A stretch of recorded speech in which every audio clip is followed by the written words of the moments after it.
Hi, I'm Al Camoli from Epic Plastics. Today, we're here with Jamie of Gomez Landscape and Irrigation, and we're here to show you the 4 easy steps necessary to get a great professional-looking Benda Board edging installation. Dig down or create a clean trench about 6 inches back from the front edge of your design. The trench will also have to be about 1 inch deeper than the desired Benda Board surface exposure.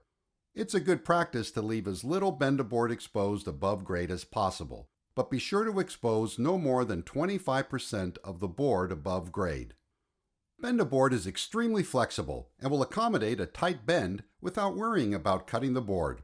Now get your first length of Benda Board and start by laying it into the trench. Both ends of the Benda Board have thermal expansion joints, which are overlapping slots at both ends of the board. Now take the Benda Board stakes and drive them into the ground at 4 to 5 foot intervals. The top of the stake should be about 1 inch below the top of the Benda Board.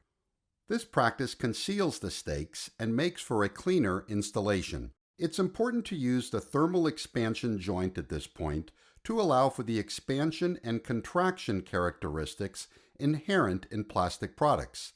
At the joint, use 2 standard stakes mounted on opposing sides of the Benda Board, leaving a small gap on each board to allow for expansion and contraction resulting from temperature change. Now take 2 number 6 galvanized or coated screws and drive through the stake into the Benda Board edging. The screws will hold the board firmly in place, which will be reinforced later with backfilling and soil compacting.